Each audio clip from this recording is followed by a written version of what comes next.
கருத்தரித்த பெண் அதிகம் சாப்பிட வேண்டியது மாதுளை.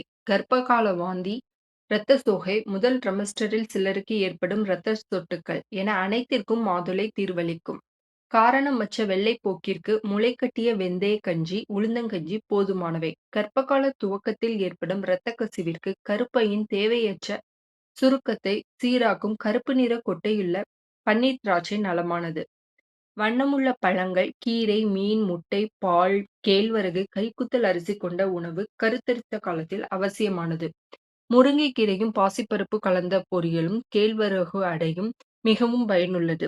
முன்பக்கம் சிறுநீர் பையை அழுத்துவதால் நீர்ச்சுருக்கம், பின்பக்கம் மலக்குடலை அழுத்துவதால் மலச்சிக்கலும் கர்ப்ப காலத்தில் சாதாரணமாய் நிகழக்கூடும். அதற்கு தினசரி 4 லிட்டர் தண்ணீர், அத்திப்பழம், வாழைத்தண்டு பச்சடி, கனிந்த வாழைப்பழம், தேவைப்பட்டால் மருத்துவர் ஆலோசனைப்படி இரவில் கடுக்காய் பிஞ்சு சாப்பிட்டால் இந்த பிரச்சனையிலிருந்து விடுபடலாம்.